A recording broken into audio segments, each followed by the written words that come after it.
This is the Healthy Business Podcast, the show for ambitious business owners who want to grow and scale in a healthy way. I'm Sarah Cook, and I'll be sharing with you tips, inspiration, and proven methods from leading business experts, entrepreneurs, and health and wellness professionals to help you grow your business with more income and having more impact, but in a way that works for you. Because when you have clarity and strategy, you can achieve the results you want. Welcome to the Healthy Business Podcast. I have the amazing Unwin, who I'm going to be chatting to today. And we connected probably about 6 months ago now, I guess, and kind of been having various conversations. And I was on Jay's podcast and I wanted to bring him onto mine as well, because I think we've just got lots of different elements of conversation that I think will be useful to my listeners as well. So Jay, thank you so much for joining me today. Oh, thank you very much for having me. And thank you for the introduction as well. The amazing Jay Unwin. I feel like Spider-Man. Well, we can go down that route as well. Which comic book character would you like to be? Exactly. Oh, that could be a good first question, couldn't it? There we go. So tell us a little bit more about what you do, who you are, and then we can get into the meaty elements of what we're going to be chatting about. Well, that's an open-ended question. You've, you don't know what you've let yourself in for. Do you want my entire life story? Essentially, I am a consultant and speaker on mental and physical fitness. So my background is originally in teaching, and I started out as a teacher, secondary school science teacher, and very quickly burned out quite catastrophically in a lot of ways. I lasted less than 2 years in the profession, and that is unfortunately not a very rare story. It's in any instance really. I mean, teachers, obviously there is a high burnout rate, like there is with lots of public sector stuff, social work, nursing, things like that. But it's also true of the private sector as well. There's a lot of people burning out in all kinds of industries. You know, there's the legal profession happens to be quite big on the burnout because the long hours and stressful nature of the job and things like that. So I was certainly not alone in that kind of struggle. However, I didn't really realize what was going on at the time. I knew I was stressed out. I knew I was depressed. I was anxious. I got signed off for a few months, and I wanted to go back on a phased return. Went back 4 days a week and very quickly started becoming unwell again. Now, this was around the time that my first daughter was born. So about 10 years, just over 10 years ago. And I just thought, I can't be in this environment. I need to look at something. I need to look at changing something in my life. And this was the point where I decided to go into health, fitness, well-being, and that industry. So I retrained as a personal trainer, and that's what I started doing the year that I left teaching. Now, part of what I wanted to do was have control over my own time.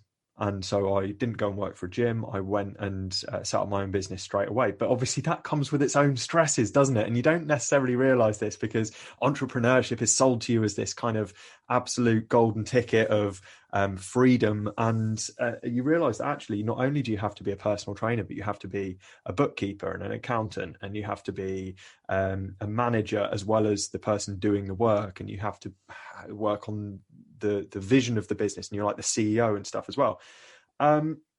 Despite all that, I did pretty well. I had a successful personal training business. I set up and owned and ran my own small gym as well. And I was doing pretty well until I burned out again. And I realized at this point, it wasn't my external circumstances that were the problem, although they were part of the problem. The problem was how I was dealing with these external pressures. The problem was how I was set up to cope with the inevitable stuff that was happening either in my job as a teacher or in my business. And so in the 6 months that I was unable to work, lost my personal training business, lost all my clients, was unable to work for 6 months. And in that period, I thought, you know what, I need to look inwards this time. Rather than looking externally at what I can change, I need to see what I can change in terms of my own beliefs, values, thoughts, self-care, and all of the kind of associated bits and pieces that go on with its whole web of stuff. And so I started developing a philosophy, I guess is the word for it, around mental and physical well-being and fitness, that would allow me to come back from this kind of pit that I was in, and then avoid slipping down the slippery slope again. So it was really a personal thing when I developed this philosophy and these strategies based on the philosophy. It was for me to look after myself, to bring myself back to who I was previously, and to then maintain that. So once I was able to work again, I realized that this would make a very good foundation for my coaching going forward, and actually go, you know what, I'm going to bin off all of the typical fitness industry stuff that I've been working with up to this point, and use what I've learned through my own experiences coupled with my kind of professional experience to help other people manage their stress more effectively, manage their pressure more effectively, and avoid burning out, because it is something which we're hearing more and more about. And at the real crux of it, that's what fitness is. And my definition of fitness is your ability to cope with and recover from stress. So your physical fitness is your ability to cope with and recover from physical stress, whether that's running a marathon, lifting a heavy weight, or even just, getting out of bed or getting up and down the stairs. Everyone's physical demands are different and their physical capacity is different, but your fitness is your ability to cope with those things, cope with those demands, and then recover from them afterwards. And therefore your mental fitness is your ability to cope with and recover from mental stress, and the pressure and tension from external sources on your kind of mental well-being. So once I kind of understood that myself, and I was able to explain that to other people go, oh, that makes a lot of sense actually. And so now over the past few years, I've been working towards building a business in a more kind of corporate setting. So now I work with organizations rather than individuals. Still work with individuals now and again, but mostly with organizations, because that's where a lot of this pressure is coming from work. And that is not going to change. And more organizations are looking to support their people more effectively with this stuff. And it means that I can have an impact on a far greater number of people than if I was working one-to-one. And so that is kind of my life story. The plotted history since the last 10 years, if you like. Yeah. I could have gone further back, but I didn't want to bore you entirely. No, well, I think this is why we kind of connected initially, is that it's quite, although we were in different industries, very similar pattern of being in that corporate space, hitting burnout, knowing that we needed to reassess things. I went into health and wellness from a kind of holistic health and massage therapy perspective, and then kind of coming back into that of going, actually, for us to be able to run our lives in the ways that we want to, work is part of that, and work is always going to be part of that. And that puts stress on us. But if work is causing that stress, then how can we change ourselves, change the external, internal environments to really help us have those happy, healthy lives that we all aspire to have? Yeah. So yeah, I think there's a lot of kind of synergies in there, which leads me into the question that I ask everybody on this podcast. What does a healthy business mean to you? So a healthy business, that's a really good question. I like that question. I'm stealing it. A healthy business to me is a business which is developed in a certain way to allow us to get what we want from life in a sustainable and enjoyable way, I guess. I'm sure there's probably a more succinct way of me putting it, but essentially what I'm getting at is that a business shouldn't be, and indeed a job as well, shouldn't be something which becomes a drain that we need to kind of recover from afterwards. It should be something which is built in a way which allows us the space around it, and it allows us the flexibility and the adaptability to not to not slip down those rungs of the ladder in the first place. So I think the key things, and these are often like, buzzwords that are quite popular now, but they really do have a lot of meaning. Now, sustainability is something that I was writing about recently. Sustainability is something which is often used in terms of not having a negative impact on the environment, from like, as in a sustainable business is one that doesn't have a negative impact on the environment. But if you look at the definitions of it, it also includes communities and society. And you could extrapolate that to include the individuals as well, because what are societies and communities made up from? They're made up from individuals. Absolutely. And you are one of those individuals. So whether you're in an employed role or whether you're a business person yourself, like if you're an entrepreneur, you are still an individual as part of a community. And if your company is having a negative impact on your well-being, whether that's physically or mentally, physically because you don't have time to eat properly or do stay active, sleep properly, things like that. If it's affecting those things, then it is affecting the community, it's affecting society, because it is affecting that individual. And we all, none of us are an island. That will have a knock-on impact. And so for me, a healthy business is a sustainable business. It's a business which doesn't have a negative impact on you, doesn't have a negative impact on your community that you're a part of, society as a whole, or indeed the environment. And the environment part is key when it comes to health, because humans cannot be healthy in an unhealthy environment, or rather it's much more difficult. And so it's important that we consider all of those different angles when we look at what healthy business actually means. And of course, part of that, and this is the thing as well, is we don't want to do that at the expense of making a profit. Because if you're running a business and you've got money tied up in it, if you struggle financially, that has health implications. We live in a much the idealist that I am. We do live in a world where we need money. We do live in a world where we need to earn a living, because we have things that we have to pay for. And that's just the way it's set up. That's the rules of the game. That's not going to change anytime soon. And if we don't have enough money, yes, money doesn't buy happiness after a certain point, but we need to have enough cash flow in the business to make sure that that's not a source of concern and worry and anxiety for us. So a healthy business for me is one that supports physical well-being, mental well-being, community well-being, financial well-being, environmental well-being, and all of those things. So it's a real kind of holistic picture.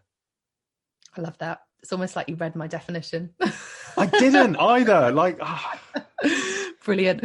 No, I totally aligned with it. And I think actually when we start looking at how we can have a positive impact on people's health and well-being, whatever it is that they're doing work-wise, I think personally that actually you get better results from people as well. So if people are performing at their optimal levels, the business is going to perform at their optimal levels, and kind of vice versa. So I think it's really important that this kind of topic of conversation just starts becoming more common. And me having kind of spent time in corporate as well, but from what I've seen in my experience, there's a lot of people, a lot of businesses that have this kind of token person that is there to look after well-being, but actually really getting to the crux of what well-being is and encouraging people to look after themselves, like really look after themselves. And that comes with being aware as to what they need from a physical, mental, emotional health perspective, and putting those practices in place and allowing people to, I suppose, employ that in their workplace, because that has such a transition across those results. Like, you taking 6 months off work, that's not helping your colleagues. It's not helping the business. It's not helping anything. But if that support system was there, if you were aware of that before you got to the point of burnout, similar to me in my corporate space, I think there's just so much that can be done, and awareness is definitely the kind of primary place to start. Yeah, definitely. That awareness is really the starting point. Self-awareness, and also organizational awareness of everything around you. You can't take action without knowing what's around you. It's like, you can't go and play rugby with your eyes closed. Like, it's not going to pan out well for anyone. And to time with what you said with regards to getting more from your people, And I mean, I mentioned, you want to do these things, but not at the expense of damaging your company's profitability. They do go hand in hand. And the reason that I say that is because there's this kind of common misconception that if you spend money on well-being provisions, that's money that could have been spent elsewhere, or it's profit that you could have had, but it's something you got to do because you got to look after people and it's expected now. Whereas in reality, if you invest money, and that is what it is, it's an investment. It's not an expense. It's an investment. If you invest money in the well-being of your people, that improves your profitability as a company. And I hate that we have to talk about this. I hate that has to be a thing. Yeah. Right. Because I'm very much people before profit. Massively, big part of my own personal philosophy, never mind my kind of working philosophy. I am, like I said, I'm an idealist in a lot of ways. I'm a pragmatist in others. And I think we need to have elements of both. Otherwise if you're too pragmatic and you don't have any ideology, then what do you use your pragmatism for? And if you're an idealist with no pragmatism, then you just don't achieve anything. So I think we need to have both. But I think that people are way more valuable than money. Call me crazy, but I think that people are way more valuable than money. And I don't think that we should have to say what the financial return on investment is for investing in the well-being of your people. I don't think that should be a conversation we have to have. But in the real world, when you're speaking to a CFO of a company, they want to know what financially they're going to get back from this. If you're speaking to the CEO and they've got a responsibility to the board of directors, and they've got a responsibility to the shareholders, and they want to know that those people own shares in this company. If it's a publicly traded company, or even if it's a private company but it's got multiple shareholders, the reason that people bought shares in this company is for a financial return. Yeah. And so, despite the fact that I hate that, it is a conversation that we have to have. Now, Deloitte did some research the early part of last year, and Deloitte are pretty decent at their research. They're good with numbers, as you'd expect. And they worked out that and this is just mental well-being. I work in physical well-being and mental well-being. Like it's one and the same thing for me. But they were talking about mental health. Mental health gets a lot more airtime than physical health these days. Even though a lot of the mental health stuff goes, we talk about physical health a lot, but what about mental health? It's like, hang on a minute. Everyone's talking about mental health. Yeah. So this research was done on mental health, mental well-being, and it said the cost of poor mental health to the UK economy is around 45 billion a year. Now, I decided to add a few other bits of maths of my own to this. I thought, right, well, what's the working population of the UK? How many adults are in employment, and how much does that work out as per head? It's just shy of £1,300 a year per head, not per unwell head, per head, right? So if you're in a company of 1,000 people, that's like nearly 1.3 million per year that your company are spending on poor mental well-being. 1.3 million. That's amazing stat. Really interesting. And obviously that's, like I said, that's a company of 1,000 people. That's reasonably sized company. If you've got a company of 100 people, that's still 130 grand a year you're spending. Yeah. Now, the other part of the research that Deloitte did was that the average ROI financially on investment in mental well-being in your company is 500%. For every pound you spend on a decent mental well-being provision, you get £5 back. Now, if you said to anyone with any financial responsibility for a company, give me 100 quid and I'll give you 500 quid back. Yeah. Give me £1,000, I'll give you £5,000 back. Give me 10 grand, I'll give you 50 grand back. It makes sense. They wouldn't even blink. They would do it straight away. And so if you wanted, let's say your company, or use the £1,000 head company as an example again. If you've got 1,000 members of staff and you're paying essentially 1.3 million a year for them to have poor mental health, because that's what you're doing. You're paying 1.3 million per year for the privilege of having bad well-being. If you wanted to make that back, you spend 1/5 of it. Yeah. You spend 1/5 of it and you've cancelled it out straight away. It's a no-brainer. It's absolute no-brainer. And the real benefit is on the individuals, on society, on communities, on families, on neighborhoods. That's the real benefit. But you're also spending 1/5 of what you were spending on people feeling rubbish. Yeah. Like, to me, that's just like, why aren't you all doing this already? And it's that complete ripple effect, as you say. It's not just that one-time only cost. It's the ripple effect, the consistency of not just within the workplace, but also, as you said, to kind of the wider environment and families, relationships. All of that is hugely important, let alone the productivity and the efficiency of your staff that are going to then help you get, stronger, quicker, better results, which is, from a business perspective, from the shareholders' perspective, is what you're being measured on. So I think it's such an interesting conversation. And I think, even if you're not in corporate, even if you are just that single person running your own business, prioritizing your health, making sure that you're not having to close the doors on your business, and, making sure that you've got that investment in you, both from a time perspective as well as a financial perspective, and prioritizing that will really make such a huge difference on whatever it is that you're trying to achieve, whether that is personally or whether that's professionally. Absolutely. And I think that another thing which is important to kind of address, I said that it's expected now, and it's expected because we keep talking about kind of the great resignation and stuff. This is a lot of conversations that are happening, or at least I'm having recently, because a lot of people are leaving jobs. The job market is in a bit of a strange way because there's so many vacancies, and companies are having to. I shared an article on LinkedIn the other day about companies paying double what they normally would for certain roles, because they're really trying hard to attract people, and people are being really picky about where they go and work. And this is as a result of everything, all the upheaval over the past couple of years, and so attracting new talent requires a focus on the values which are important to those people. And obviously the workforce, the kind of generations that are coming through now have a different set of priorities than previous generations. And so people entering the job market in their 20s now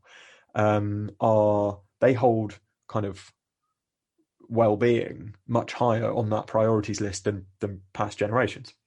And this has been incremental over the years, of course. It's not like there's suddenly been an on-off switch, but these people coming in going, all right, well, what are you going to do to support me to be happy and healthy and all the rest of it? I do think it's gone a little bit too far. And people are almost outsourcing their responsibility for their own well-being to their employer, which is a load of rubbish, because you can't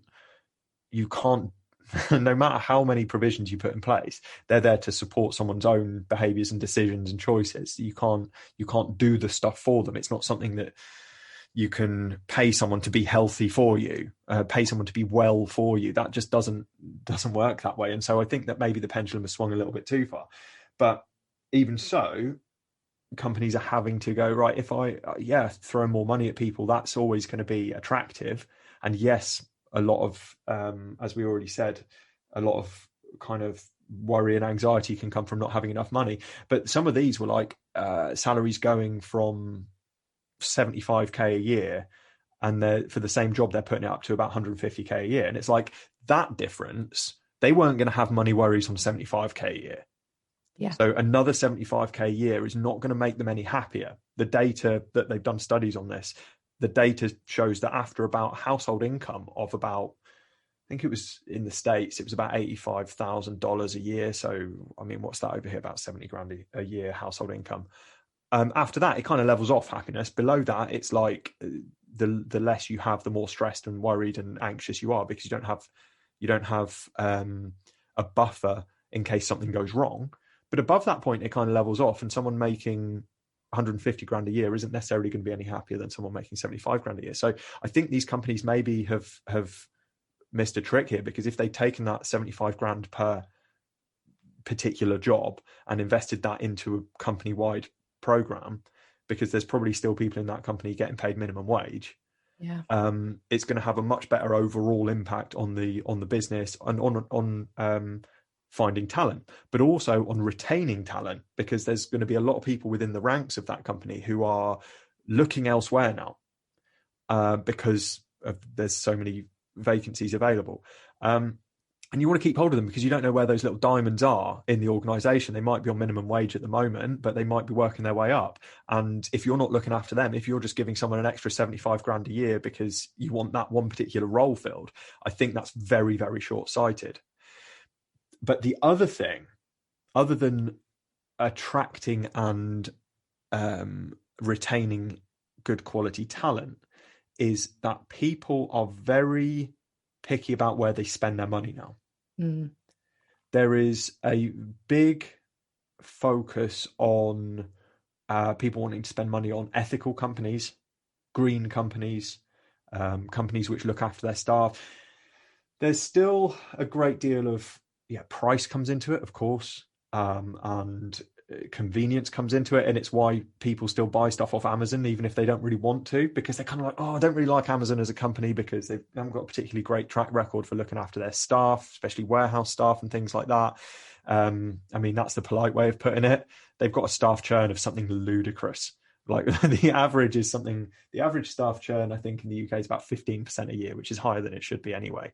Amazon warehouse staff has got a staff churn of 150% a year. Wow. And it's like, they're doing something wrong. But they don't talking about health and well-being and supporting staff, right? Yeah, they ain't doing it. But people still buy from Amazon because it's convenient and stuff like that. So that does still come into it, but more and more people are choosing where to spend their money. And they go, that company has values which align with mine, and so I'm going to spend my money there. And that's happening more and more. It's increasing year on year. And so it's not just about attracting and retaining good quality staff, good quality people, but it's about attracting and retaining your customers. Because your customers, if they think that you're taking the piss, if they think that you're not looking after the people in your business, or that you're causing some kind of damage to society or the environment, or any of those things that we said are not a healthy business, they're going to go elsewhere. They're going to spend a bit more, and they're going to buy from a company that they feel is aligned with their values. So by genuinely investing in your people, and investing in having a healthy business, and investing in having a sustainable business from a societal and an environmental and a kind of well-being perspective, you're going to do better financially in so many different ways. Definitely. There's a word that you used there that I want to pick up on, responsibility. Yeah. And I think it's a really interesting one, because as you said, there are some people kind of outsourcing that responsibility and expecting the workplace to kind of fulfill those gaps. But I think there's the personal responsibility to take on your own health and well-being, and really getting the awareness about yourself and what you need, and that support network. Some of that might come from work, not all of it is going to, but also on the flip side, that workplace. And that again comes from whether you're running your own business, whether you're working in a corporate space, that owner of the business, whether that's you and you're looking after yourself and having those boundaries in place, or whether that owner of the business from a corporate perspective is actually taking responsibility to look after the staff in the best possible way. So I think, that word responsibility is huge. But actually, I think there are two prongs to it. I think there's that personal responsibility as well as a corporate responsibility to really explore what those needs are, and not just have that sort of outer fascia, I guess, of yes, we do health and well-being here. I think it's got to go deeper than that, and really understanding what it is that people need, because the world, as you said, has changed hugely in the last 2 years, and it's going to continue to change as the way we work changes. And even people have started new jobs and have never met their colleagues. That is a part of health and well-being. Like, how do you reconnect with people, or even just firstly connect with people that isn't in an online space constantly? I think there's so many different elements to this as well. There are, and I think that's something which I come across a lot when I'm looking at existing wellbeing provisions in companies, they're often there's kind of three big mistakes that companies are often making. One is that their provisions that they've got in are too vague, and by that I mean they're not kind of actionable enough. They're too vague in terms of what do I actually do. So let's say they have a seminar or a workshop or some kind of program on for their staff, and but then the staff do it and then they just go, yeah, but how does that apply to me? It just seems too general. But then the second mistake is that it's too specific or too niche. And so there is a balance point, because the second thing is that if it's too niche, then it's only going to appeal to a very small percentage of your workforce. It's going to, and usually that will be the people who are already into whatever it is that you've got. So let's say you do a yoga workshop. Not everyone likes yoga. Not everyone is able to do yoga. Not everyone is going to feel connected with that for various reasons. It could be anything. It might just be personal preference, or it might be something like a physical barrier to doing something like that.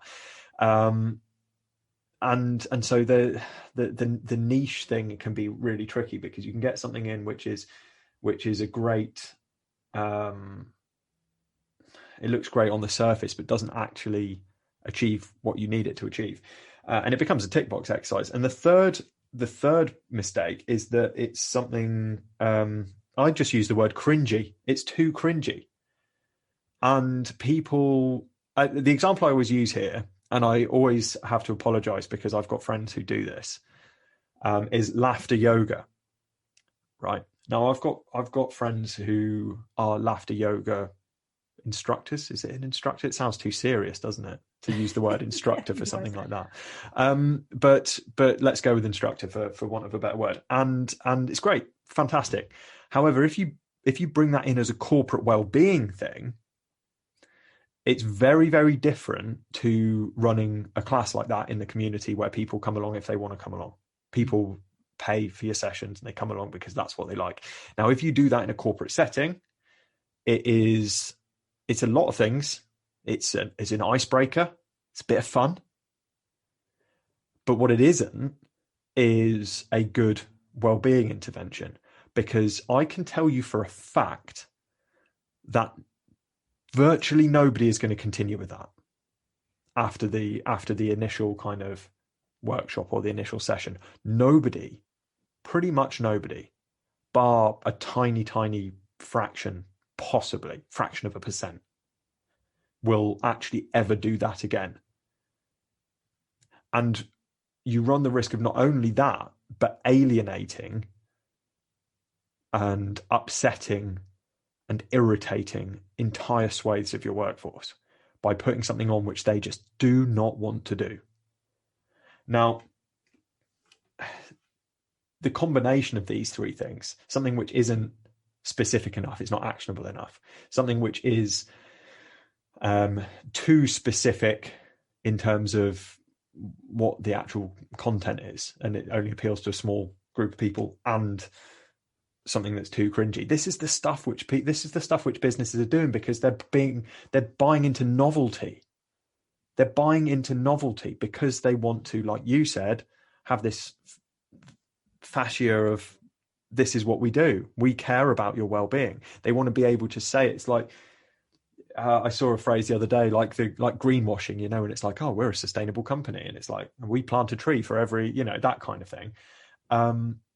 Well-washing is a term that I heard recently. Yeah, a new phrase to me, but I love it. There you go. It was a new phrase to me as well. Well-washing. Just going, hey, yeah, we care about your well-being here. And then when you actually dig into it, you go, none of this actually works. Like, it looks great on paper, and you can say we spend X amount each year on well-being. No, you don't. You spend it on novelties. It's like the person who keeps buying new workout stuff, like new workout gear or new supplements, or trying out the latest piece of workout equipment off a early morning infomercial. Yeah. And you're like, I admire your enthusiasm, but you're focused in entirely the wrong direction. You need to look at what actually works. And I tell you what, that last thing that shake weight you bought, that doesn't work. That doesn't do anything. Mm. And if you go back to basics, you need your provision to be three things. It needs to be accessible. It needs to be accessible to every single person in your organization, not just a handful, not even a majority, everyone. Because the chances are the first people in your organization who are left out in the cold by a provision which doesn't suit everyone are the people who need it most. Yeah.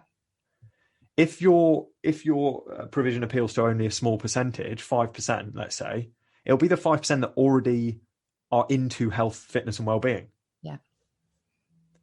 But if it appeals to 95%, that's great. That's way better. But the 5% who aren't included in that are probably the 5% who need your support the most. So it needs to be accessible to everyone, bar none. So accessibility is one. Adaptability is the second thing, because and this is, ties in with what you said about the world is going to continue to change. Things are going to continue to change, and the programs that you need to give to people that they can actually implement need to be adaptable for every single person in their own individual circumstances, and circumstances that will change, and go, okay, well, I can use this now, but I can use it in 5 years' time, in 10 years' time. I can use the same thing. Yeah. And the next person in the row goes, I can use it as well, even though my circumstance is completely different. It needs to be adaptable. So it needs to be accessible. It needs to be adaptable, and it needs to be effective and efficient. It needs to actually improve the quality of life, because that's what it all comes down to. It comes down to quality of life. It needs to actually improve the quality of life of the people that you claim to support. And at the moment, the provisions are neither accessible, adaptable, or effective. Yeah. And I feel like I've ranted a lot. No, your need to take preaching a is breather. converted to a certain extent. I think there's I think everyone has that intention to want their employees to flourish. Yeah. And I think it's the idea of health and well-being, I think in some ways is not necessarily understood, that it is just purely that you need to be more active, you need to eat well, you need to kind of be positive all the time. And yes, that's obviously a huge part of it, but we know that it's about, one of the things that I was studying in my positive psychology coaching course last year was around this PERMA framework, which is about positive emotion, but it also includes engagement. It includes, what your values are and what your strengths are, and you playing to those, the relationships that you have with your colleagues, but also your friends, your family, and being allowed to spend time and flourish those relationships, but also meaning, and having that real meaning to your job, having that recognition, those accomplishments, and being rewarded for that as well. And when you have all of those things, not just you've got to move more, you've got to do your happy yoga and, that kind of thing. It's so much more than that. And I think just really understanding, again, all of those different elements that play so much across our personal lives as well as our professional lives, but being allowed to, or not being, not having those elements taken away from you, I think is probably more of it, trying to get as much out of people, pushing them into the ground, making those work hours as long as possible to get those financial results, actually almost flipping it on its head and going, well, if we encourage this, or if we do this, how can we connect you in a different way, or, make sure that your job is actually aligned to your strengths, or that you're in the right job for your strengths. There's so many different things, I think, that can be pulled out from it that allow you to flourish as a person, but also your business to flourish. That is just more than that, kind of moving and eating well. Yeah. There's so many more. I mean, like when I teach kind of 5 pillars of a fit, healthy lifestyle, movement is one of them. Nourishment is one of them, not nutrition, not food, but nourishment, which is an important distinction to make. I won't get into that now because I'll go off on another rant. Mental stimulation, recovery, and connection. Those are the 5 pillars that I teach. And within connection, that kind of sums up a bit of what you're talking about, because connection with your environment, connection with other people, connection with yourself, and part of that is that kind of having that purpose and things like that. Another thing that you said there about people being kind of driven into the ground through long work hours and more pressure and things like that. And this is why I'm not a big fan of the phrase human resources. I don't like the term human resources. Now, I work with a lot of HR departments. A lot of the people that I network with are HR directors and such like. But human resources is a term which really does not sit well with me, because humans are not a resource. Yeah. they're not a resource to be mined and used. And again, this is just this, it's comes into sustainability. We have ravaged the resources of this planet for a long old time, really, haven't we? And we're paying the price for that. Yeah. And we're only just really starting to pay the price for that. I think this is the real damage that we've seen from this kind of pillage of resources is going to become much more apparent in the next couple of decades.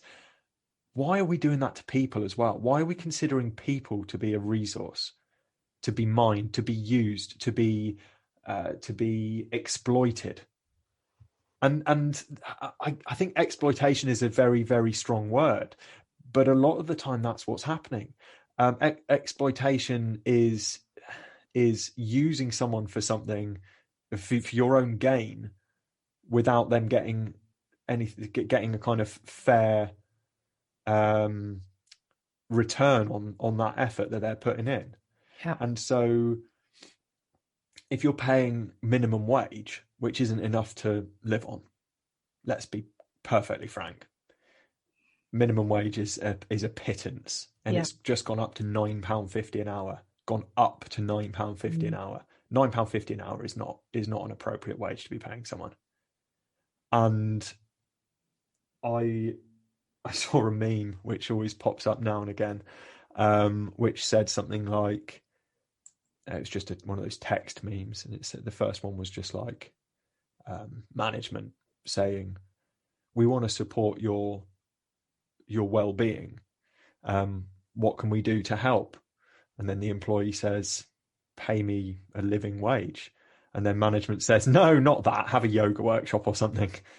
And it's like, it's funny. The reason that memes are funny is because they're so real.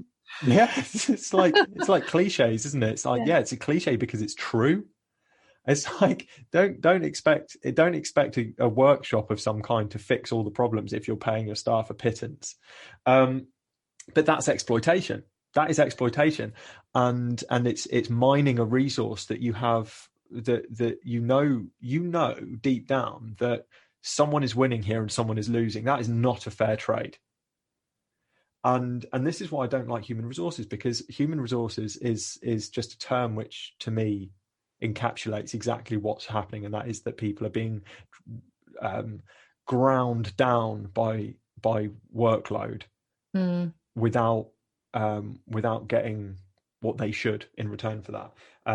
The people, the shareholders are getting their dividends and all the rest of it, but the people actually doing the job are screwed, completely screwed.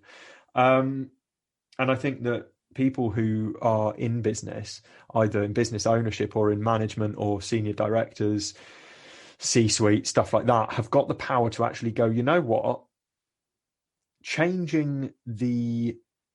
If we want to truly be a sustainable business, if we truly want to be a business that looks after its people, then it needs to be a culture change. It needs to be a change in values. It can't be an add-on, can't be a bolt-on. It has to be a thread which is woven through every single aspect of the operation of the company. Mm-hmm. It cannot be something that you stick on at the end as an afterthought. Yeah. And yes, it's easier to do that. Yes, it's cheaper to do that in the short term. It's much more expensive in the long term. And it's much more difficult to deal with the fallout, which will come. Yeah. Which definitely will come. So treat well-being as a thread.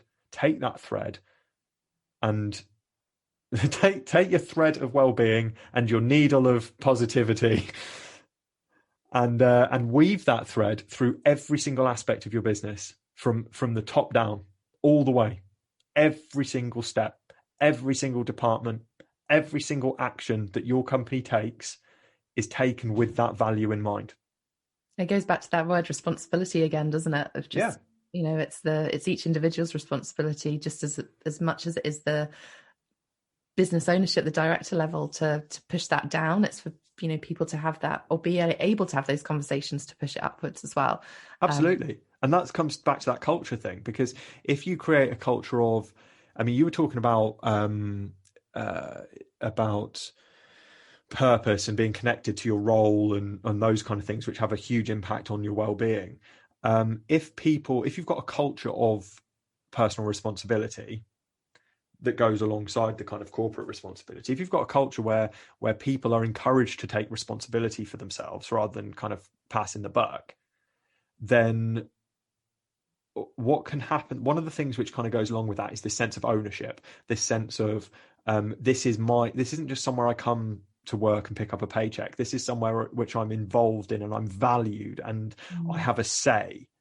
When that's the case, the culture becomes it's not just the people at the top trying to hammer that peg through the hole.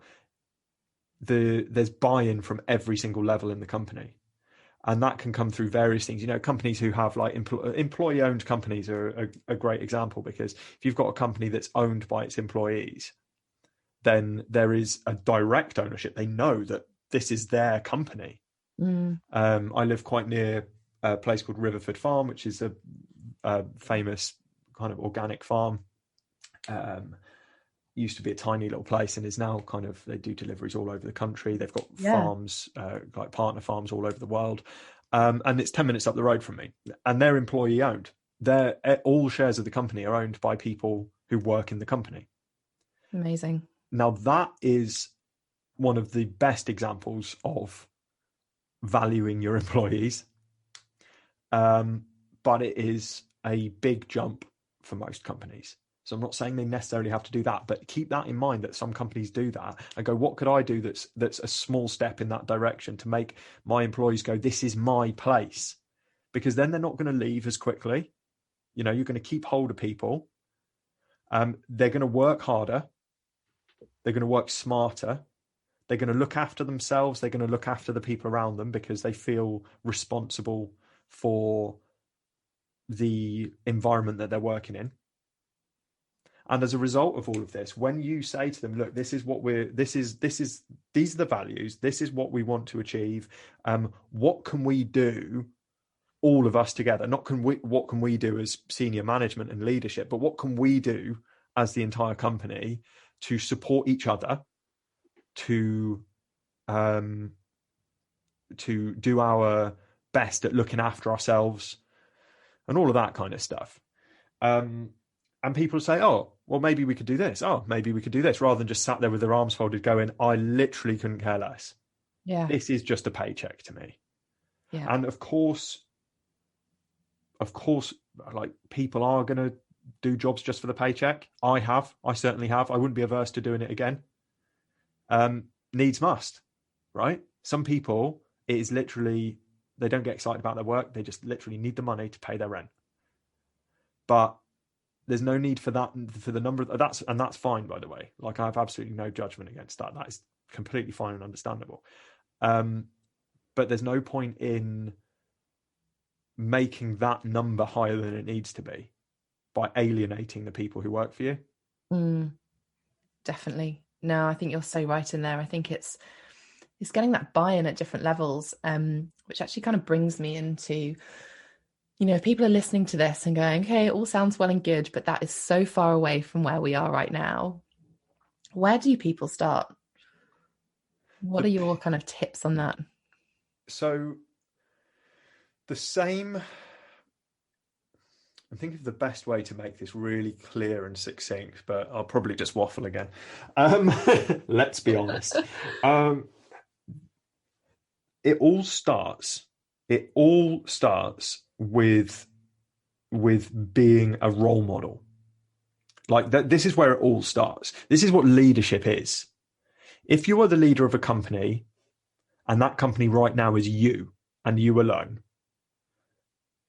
imagine that you've got a team of people looking at you and you want to inspire them to act in a certain way. What do? You don't tell them. You don't tell them and then do the opposite yourself and go, well, I can because I'm the boss, but you have to do this. A good leader does the things, they embody the values. Now, the actual doing is going to be different because, of course, the boss of a company, the CEO of a company, isn't in the warehouse doing the job. That's not what I mean by leading from the front. Yeah. What I'm talking about is values. If someone is listening to this and they're a company of one person, this is the perfect opportunity to make a change. It is so much easier for you to get things in place now than someone who leads a team of 20 people, 100 people, 1,000 people. If it's just you, there's going to be no pushback. Well, there will be because, behavior change does get pushback from inside your own head. And you might get pushback from friends around you, family. You might get that, there's when you always put certain boundaries in place. I think there is exactly. That, judgment. Yeah, people can be funny old things. But it's not the same as if you've got a lot of people and a lot of structure and things like that. If you try and change the values of an existing company with lots of people and a 40-year trading history, it's difficult. Think about it like this. If you are piloting an oil tanker versus piloting a little dinghy and something pops up in front of you, which vessel is more maneuverable? Which vessel can you change course in much more easily? It's the dinghy with one person in it. If you're on an oil tanker, you've got some serious momentum. And so the same goes. So if someone's listening to this and they're like, this is all well and good, but I'm nowhere near there yet, I haven't got a team. Great. Perfect position. And what I would say to you is get your values clear. Get your values clear, not your mission statement, not your operations manuals, not what you do, your values as a company. And they'll probably match up with your values as a person, but sit down and reflect on it. Just go, what's important to me? Genuinely important to me. Yes, of course, you've started a company because you want to make some money. We've established that. That is a necessity. But what do you want your company to represent? What do you want to represent as a person? What do you want people to think of when they look at you and your business? Do you want them to think, sustainable, environmentally aware, socially responsible? You want them to think well-being and fitness and good mental health and a positive impact on society and your local community. All of these kind of things. There might be some things that are important to you, other things which aren't, and this is going to look different for every individual. Although I do believe that a lot of our values as human beings probably are more in line than we care to admit, despite our experiences and our upbringings and our political leanings and things like that. I think most people value very similar things. So get those values clear and then go, as someone who lives by those values, what would my actions look like? As a company which has these values, what should this company do? How should it operate? How should it work? What's the actual nuts and bolts of embodying those values? And if you start embodying those values now, then when you do get to a point where you start hiring people and you do start getting to a point where you're building a team, and this might be an outsourced team, it might not be in-house, it might not be that you employ people, it might be that you go, oh, I'm going to hire this graphic designer and I'm going to hire this accountant, and they're all freelance. But even so, the people that you want them to do business with you. You want them to buy into your values and your company, because you want your accountant to go, yeah, I see what they're trying to do. Mm-hmm. You want your graphic designer to say, I see what message they're trying to get across, because that's what design is. It's messaging. And so you want these people to understand what your values are. And if you embody those values, then however you decide to build a team, you have got the foundations of something which will truly last, because it's strong and it's real. It's not a bolt-on. You've started by threading it through your operations when it was just you. So get clear on your values and then work out what you need to do to embody it. And don't try and change your entire personality. Don't try and change everything that you do all at once. Maybe, when I work on habit change and stuff, I always say 3 to 4 small daily habits, 3 to 4 small daily routines that are easy to put in place, not necessarily the most impactful, but the easiest ones, because then you get the joy of success and that breeds further success. You want to get points on the board early. But what 3 or 4 things could you do on a daily basis that would help you embody those values that you have said are important to you?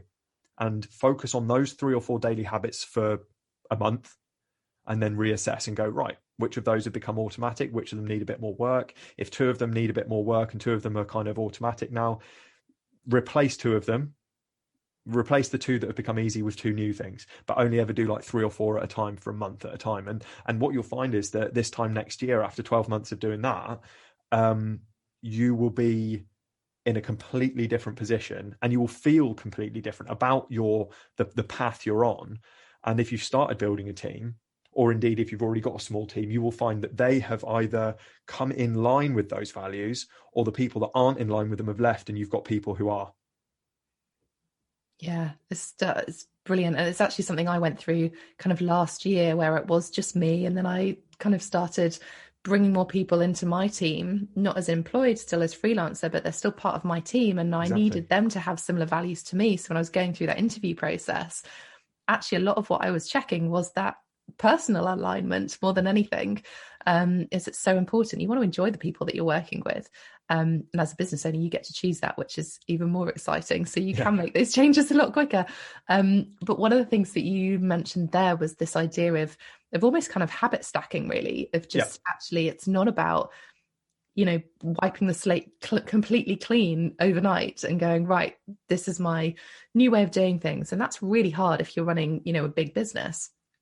But I think just making those small changes, getting that alignment, that commitment to actually taking action. I feel like we're going back into this responsibility thing again. It's committing to it. It's committing to taking action, making sure that you're doing that. And then the usual kind of, test that out, reassess it, make those tweaks, those changes. Suddenly that just creates this positive cycle, which is then when you're going to get the positive changes. Yeah, it all feeds off each other, and it does keep coming back to responsibility, because at the end of the day, that is the kind of the fundamental thing, is that no matter what's going on around you, the only thing that you can take responsibility for is your own choices. I mean, even then there's stuff going on in our head, there's baggage that we've got which kind of has impact on the choices that we make, and we're not, I guess, as in control as some people like to think we are. But we're certainly not in control of what happens outside of us. We're not in control of what other people do. We're not in control of chance. So the only thing we are in control of is our own decisions and our own choice of how to respond to the things which happen. So it's a funny one. I think that it's important at this point.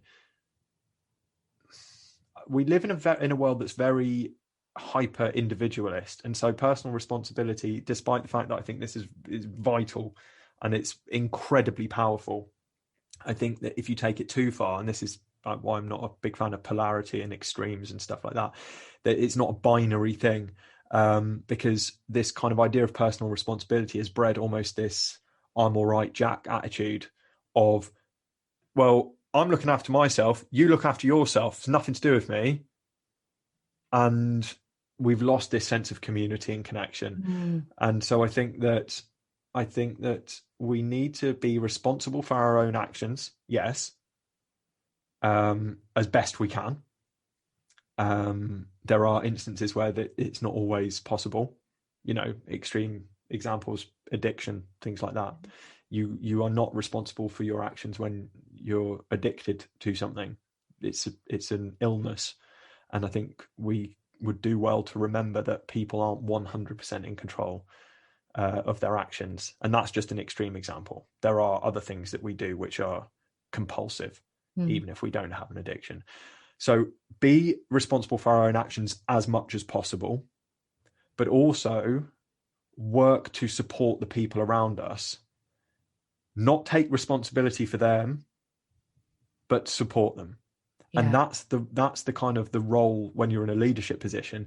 You're not responsible for their actions, but you are responsible for the support you give and the environment that you create, because a lot of our actions obviously rely on the environment we're in.